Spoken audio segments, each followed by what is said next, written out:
Welcome back to Final Score Friday.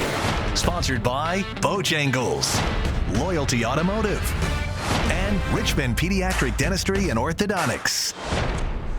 Thanks for joining us, everyone, for the fifth quarter here at Final Score Friday. Sean and Lane breaking down just a couple of the games from Week 5. Our game of the week, Hermitage and Mills Godwin. Backyard brawl. They've been playing each other forever.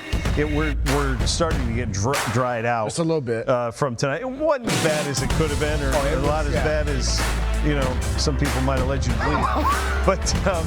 But anyway, everybody got their games in tonight, which is good.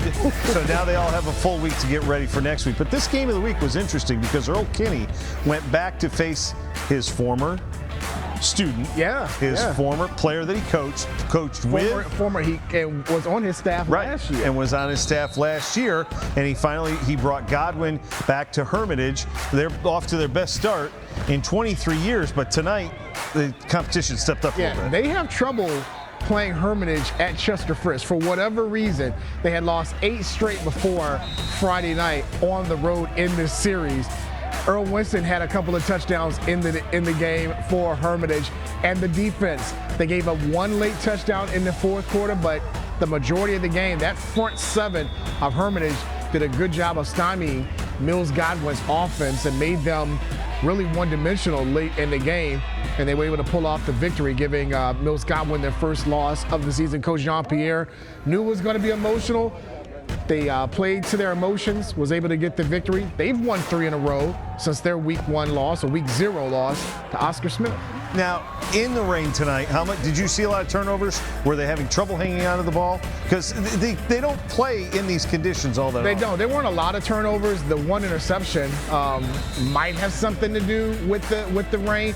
But most of the first half, they were just running the ball. They wanted to limit the amount of opportunities that the defense could get if they threw it in the air. Now, Mills Godwin threw it late in the second half when the rain started to calm down just a bit, and then that's when they got that touchdown. But for most of the first half, both teams were trying to run the ball. Real quick, our friends at 910, Gary Hess, Gary Criswell, called this game on the radio. They said you saw them and they saw them against Oscar Smith in Week 1. They thought Hermitage a much improved team over the one they saw in Week 1. Especially up front on the defense. The front 4 on the line played phenomenal, I thought, in the first half. Getting in the backfield, tackles for losses, sacks. It really disrupted Mills Godwin timing offensively, and I think that part especially much better than the Week 0 game against Oscar Smith. And that's what Jean-Pierre wanted. He wanted to see improvement, and he got it. We did have one top 10 matchup this week. Number 3, Dinwiddie hosting number 8, Hopewell. This could have been a game of the week. They moved it to Thursday night. Then you got to see this one as well. And this really, Harry Dalton had himself. That was the show right there. Harry Dalton III. He took that loss to Maury personally over the week, and it showed in that game against Hopewell. He accounted for 400 yards of offense. He ran for over $130. He threw for over 260 and had 6 touchdowns. He ran for 5, also threw for 1.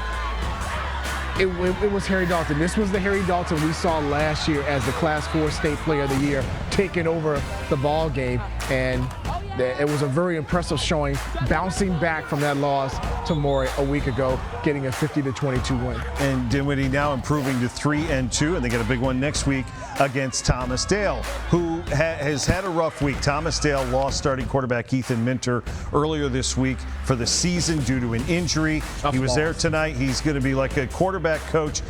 That's a huge. It is a big loss. Anytime you lose QB1, it's a big loss. But if there is a team in this area with the depth enough to overcome that as well as they can, it's probably Kevin Tucker's Knights. And they're going to probably lean on the running game a little bit more with Nick Tyree and another couple of running backs as well. But the backup, Ethan Medley, pretty good tonight. Threw for over 300 yards. Couple of touchdowns in the game. Shamari Earls, who's got a couple of offers, most recently from Tennessee. He had over 200 yards receiving.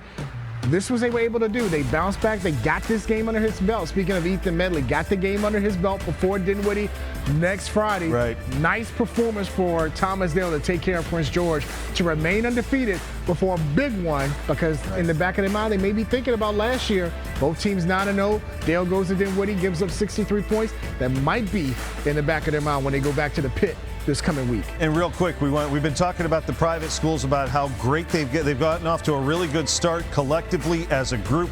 Trinity, Benedictine, Collegiate, and St. Christopher's. Benedictine went down to North Cross earlier on Friday, and this one was tight a little bit early, but Cody Shelton with a pair of touchdown passes. Benedictine is one of the best teams in the area, public or private. This was the win number 100 at Benedictine for Greg Lilly tonight, going down there, and they took care of business, and they've taken care of business all the way through, starting with winning at Western Branch in week 1. Absolutely. Even though Western Branch may not be the team that they were last year, but still going on the road and getting that. Watch the Cadets. They've got a real good team this year. And we don't want to talk about one player probably making a difference, but the assertion of Cody Shelton as the starting quarterback for Benedictine, we see a different offense for the Cadets this year because of the quarterback. Thanks for joining us on the 5th quarter. Your Week 5 scores and highlights are at the Final Score Friday page at WTVR.com. We will see you next Friday night. So long, everyone.